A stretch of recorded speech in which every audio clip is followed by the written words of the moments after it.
Perkenalkan, nama saya Theodosia Donata, NIM B1013191023, kelas APP APK Malang. Baik, di sini saya akan menyampaikan yaitu faktor yang mempengaruhi kelangkaan minyak goreng terhadap permodalan dalam ekonomi. Bab pertama, pendahuluan. Latar belakang minyak goreng bagi masyarakat Indonesia adalah salah satu kebutuhan pokok atau merupakan salah satu dari sembako, 9 bahan pokok. Menurut keputusan Menteri Perindustrian dan Perdagangan, dalam kehidupan sehari-hari, minyak goreng dikonsumsi oleh hampir seluruh masyarakat Indonesia, baik yang berada di perkotaan maupun pedesaan. Minyak goreng digunakan untuk memasak seperti penumisan, penggorengan, dan dalam jumlah yang sedikit maupun banyak. Sebab minyak goreng dapat memberikan aroma yang sedap, cita rasa yang lezat, gurih, dan membuat makanan menjadi renyah dan crispy. Serta penampilan yang menarik, memberikan warna kemasan dan kecoklatan daripada makanan yang dikukus, direbus, ataupun dipanggang. Rumusan masalah. Saat ini kita lihat banyaknya produk minyak goreng kemasan yang bermerek yang beredaran di pasaran. Produk minyak goreng kemasan yang bermerek diantaranya Bimoli, Tropical, Sanmo, Sania, Sari Murni, dan lain-lain. Meskipun banyak minyak goreng yang bermerek memiliki banyak keunggulan dan semakin marak beredar di pasaran, namun minat konsumen untuk membeli minyak goreng curah masih ada. Berdasarkan informasi yang didapat dari salah satu distributor besar minyak goreng curah PT Mustika Jaya, selaras menyebutkan bahwa penjualan minyak goreng curah perharinya kurang lebih 10 ton dalam satu minyak goreng curah terjual kurang lebih 40 ton, meskipun dengan dikeluarkannya peraturan baru oleh pemerintah tentang larangan menjual minyak goreng curah di pasaran. Namun, minat konsumen terhadap minyak goreng curah masih ada.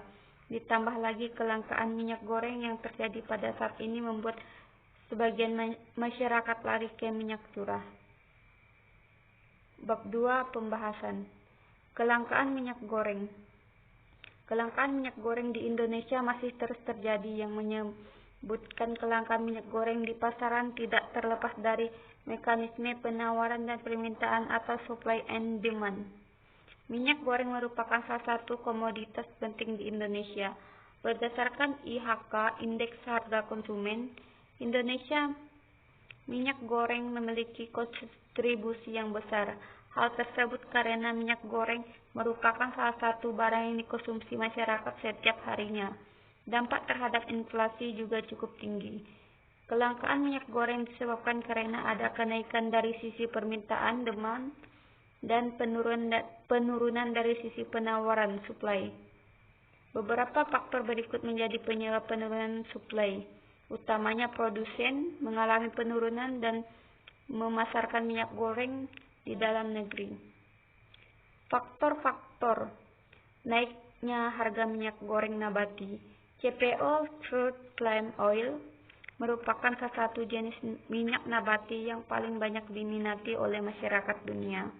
Saat ini CPO di pasar dunia sedang mengalami kenaikan harga.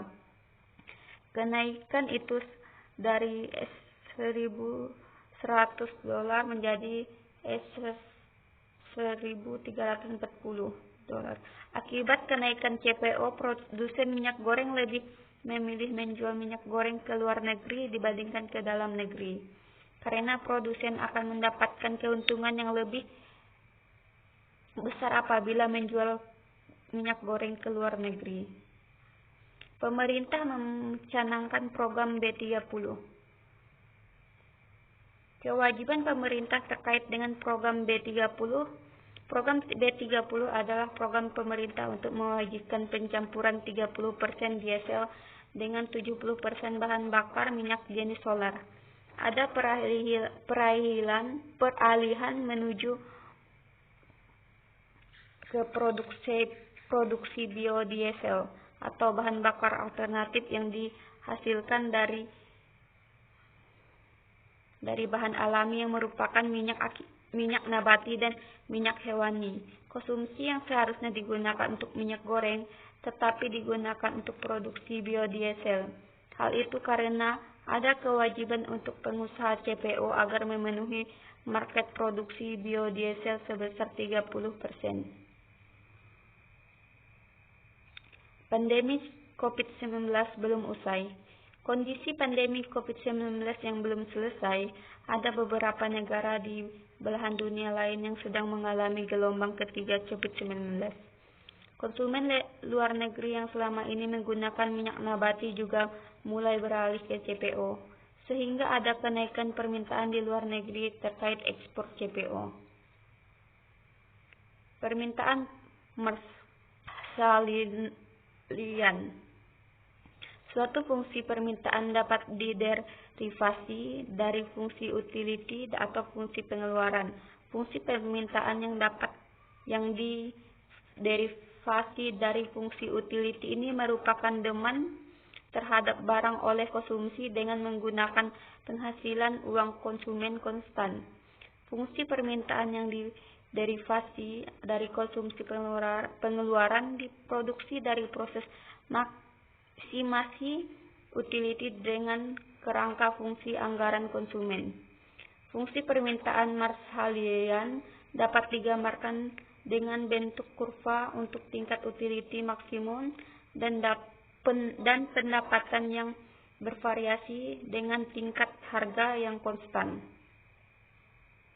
Berdasarkan turunan dari fungsi yang dikembangkan oleh Marshall, didapatkan dua jenis fungsi permintaan, yaitu fungsi permintaan Marshallian, uncompensated demand function, dan fungsi permintaan Hicksian, yang merupakan fungsi permintaan konsumen yang dikompensasi, compensated demand function. Bab 3 penutup. Kesimpulan. Dapat saya simpulkan bahwa di dalam masa kelangkaan minyak goreng, diusahakan masyarakat selalu menggunakan minyak yang sehat dan tidak disarankan untuk beralih ke minyak curah dengan tujuan untuk menghindari berbagai macam serangan penyakit, terlebih lagi sekarang masih berdampingan dengan COVID-19. Baik, sekian dan terima kasih.